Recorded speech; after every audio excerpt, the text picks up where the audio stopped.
Hello friends, welcome to my channel. આજે હું તમારી સાથે મસાલાવાળા કારેલાની રેસીપી શેર કરું છું, શાકની રેસીપી। આ કારેલાનું શાક ખૂબ જ ટેસ્ટી યમી બન્યું છે, જરા પણ કડવું નથી।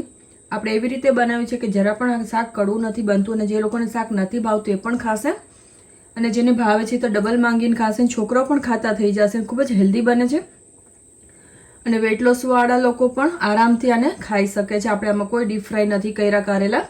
તો ચાલો રેસીપીને શરૂ કરશો ને જો રેસીપી ગમે, તમને આ વિડીયો ગમે શાકનો, તો લાઈક શેર સબસ્ક્રાઈબ કરવાનું ભૂલતા નહીં, કમેન્ટ જરૂરથી કરજો। તો ચાલો રેસીપી શરૂ કરીએ। તો આજે આપણે કારેલાનું શાક બનાવશું। પહેલા આપણે કારેલાને એર ફ્રાય કરશું। જો તમારી પાસે એર ફ્રાય ન હોય તો કારેલાને તમે થોડા તેલમાં શેલો ફ્રાય અથવા તો તમારે ડીપ ફ્રાય કરવું હોય તો ડીપ ફ્રાય પણ કારેલાને કરી શકાય છે। તો અહીં મેં કારેલા લીધા છે એને મેં આ રીતે રાઉન્ડ સ્લાઇસ કાપી લીધી છે આ રીતે। અને જો તમને બહુ સીડ્સ જાડા લાગતા હોય, પાકેલા હોય, તો તમે આ રીતે એને વચ્ચેથી સીડ્સ રિમૂવ કરી શકો છો। અને અમુક જો તમારે રાખવા હોય સીડ્સને અંદરનો પાર્ટને તો તમે રાખી શકો છો। આ કારેલાને મેં મીઠું, લીંબુ અને હળદરથી પલાળી દીધા હતા થોડી વાર માટે, અડધી કલાક માટે મેં રાખી દીધા હતા ચોળીને, જેથી આપણે આનો બધો જે કડવાશ હોય નીકળી જાય એક્સ્ટ્રા। અને કારેલા ખૂબ જ ટેસ્ટી બને છે ને હેલ્ધી બને છે। જો તમે વેટ લોસ માટે કારેલા બનાવતા હો તો તમે આ રીતે જરૂરથી બનાવજો। તો કારેલાને આપણે આમાં એર ફ્રાયરમાં બાસ્કેટમાં એડ કરી દઈશું। આ કારેલાનું શાક એકવાર તમે ટ્રાય જરૂરથી કરજો। જે લોકો નહીં ખાતા હોય એ લોકો પણ ખાશે અને ખાતા હશે ડબલ ખાશે અને છોકરાઓને પણ આ ભાવશે। તો એકવાર જરૂરથી ટ્રાય કરજો। તો આ મેં થોડું ઓઇલ સ્પ્રે લીધો છે, તો ઓઇલને આપણે આ રીતે સ્પ્રે કરી દઈશું જેથી આપણે બહુ ઓઇલની જરૂર ના પડે। કારેલાને હું એર ફ્રાય કરી દઈશ। હું તમને આનો ટાઈમિંગ જણાવી દઈશ કે કેટલા ટાઈમ માટે હું રાખું છું એર ફ્રાયરમાં। તમારું એર ફ્રાયર છે, આપણે બાસ્કેટને એર ફ્રાયરમાં રાખીને આપણે એર ફ્રાયર ચાલુ કરી દઈશું। હવે આપણે એર ફ્રાયરનું મોડ સિલેક્ટ કરી લેશું।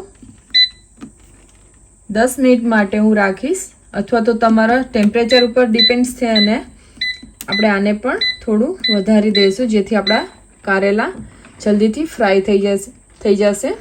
તો હું ચાલુ કરી દઈશ અત્યારે। વચ્ચે એકવાર ચેક કરી લેવાનું, જો કારેલા થઈ ગયા હોય વચ્ચે તો તમે બંધ કરીને કારેલાને લઈ શકો છો।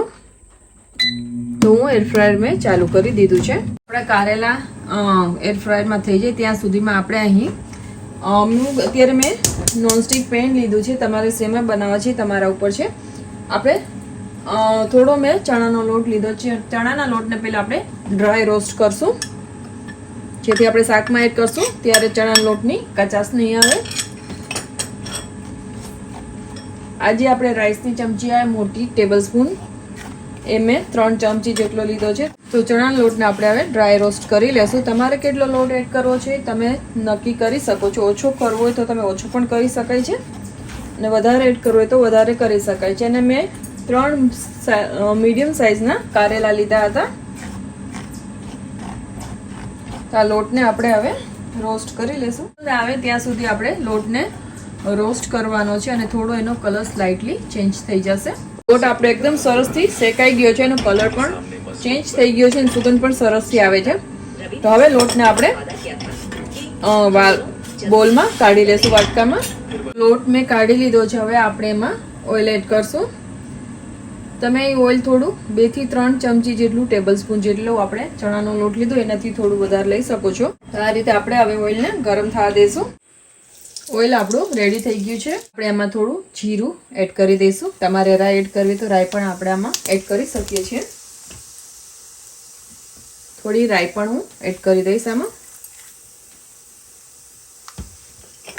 હવે આ બંને ક્રેકલ થઈ જશે એટલે આપણે એમાં એડ કરશું લસણ છે। મેં લસણ આ રીતનું કડી જે આપણે આખી હોય છે એ રીતની જ મેં સ્લાઇસ કરી છે।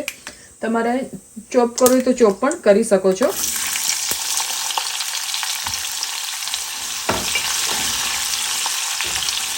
લસણને પણ આપણે સારી રીતે કૂક કરી લેશું। હવે આપણે આમાં ડુંગળી એડ કરશું। એક અનિયન લીધી છે મેં, આ રીતની લાંબી સ્લાઇસમાં કાપી લીધી છે। અનિયનને પણ આપણે કાપી લેશું થોડી વાર માટે।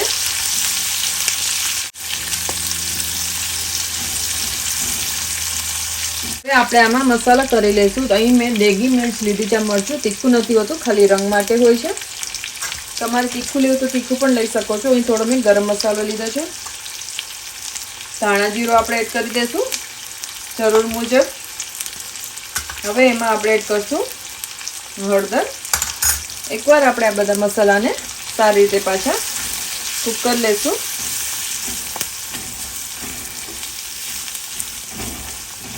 હવે આમાં હું એડ કરીશ. અહીં મેં ગોળ લીધો છે ગ્રેટ કરીને. તમે ખાંડ પણ લઈ શકો છો અથવા ગોળ પણ જેગરી એ પણ એડ કરી શકાય છે, જેનાથી આ શાક આપણને એકદમ સરસ ચટપટું લાગશે. હવે આપણે આમાં એડ કરશું ટમેટા. અહીં મેં નાનું એવું ટમેટું લીધું છે, જે ખૂબ જ સારો એવો આ કારેલાના શાકને ટેસ્ટ આપે છે. હવે આપણે આમાં સોલ્ટ પણ એડ કરી દઈશું. જરૂર પ્રમાણે આપણે આમાં સોલ્ટ એડ કરશું. હવે પાછું આને ધીમા ગેસ ઉપર 2 મિનિટ માટે કૂક થવા દઈશું. શાકમાં થોડો આમચૂર પાવડર પણ સારો લાગે છે, તો હું મસાલામાં જે સ્પૂન હોય છે એ અડધી ચમચી એડ કર્યો છે. કારેલા પણ આપણા 10 મિનિટ્સમાં કૂક થઈ ગયા છે.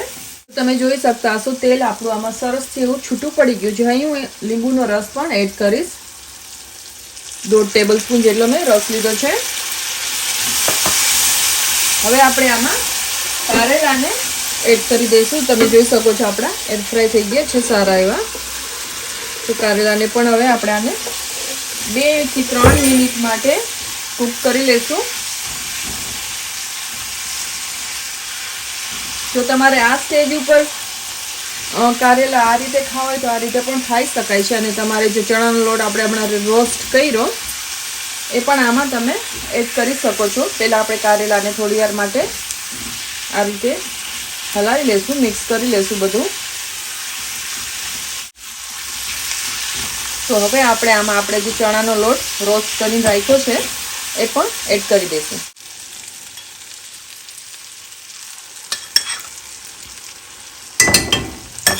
હલાવી લેશું.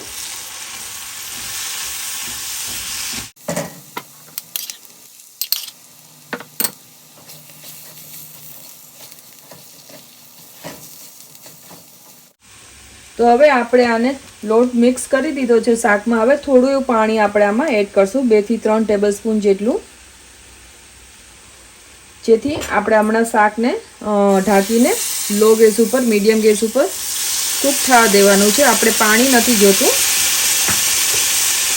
પણ થોડું ચડે કૂક થાય ઢાંકીને આપણે કૂક કરશું એટલે આ શાક આપણું નીચે લોટ ચણાનો લોટ છે એટલે બેસી ન જાય, બળી ન જાય, એટલા માટે આપણે આમાં થોડું પાણી એડ કર્યું છે.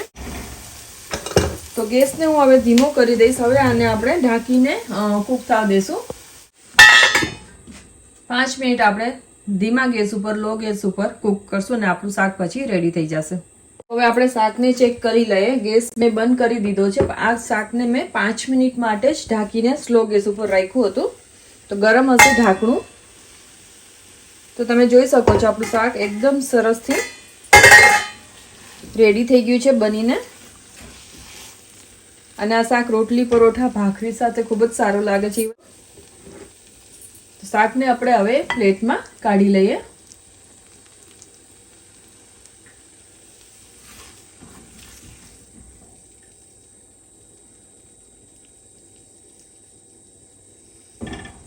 ખૂબ જ સરસ બન્યું છે. એકવાર જરૂરથી ટ્રાય કરજો. જો તમારે ચણાનો લોટ ન નાખવો હોય તો તમે સ્કીપ પણ કરી શકો છો. એમને તમે 5 મિનિટ માટે ગેસ ઢાંકીને સ્લો ગેસ ઉપર અને કૂક કરી શકો છો. રેડી છે આપણું કારેલાનું ખૂબ જ ટેસ્ટી યમી એવું શાક. એકવાર જરૂરથી આ શાક ટ્રાય કરજો. આ શાકમાં તમે દહીં નાખીને પણ ખાશો તો પણ તમને ખૂબ જ સરસ લાગશે. અને જરા પણ કડવું નથી, એકદમ સરસ ટેસ્ટી બન્યું છે. મેં તમને ખાલી એમને કારેલું ખાઈને બતાવ્યું. ખૂબ જ સરસ બને છે આ શાક. અને આ લસણ એમને ખાવાની પણ અલગથી એક મજા આવે છે. તો આ વિડીયો ગમ્યો હોય તો લાઈક શેર સબસ્ક્રાઈબ કરજો, શેર કરજો તમારા ફ્રેન્ડ્સ અને ફેમિલીમાં. Thank you for watching. મળશું એક નવા વિડીયો નવી રેસિપી સાથે. ત્યાં સુધી આવજો.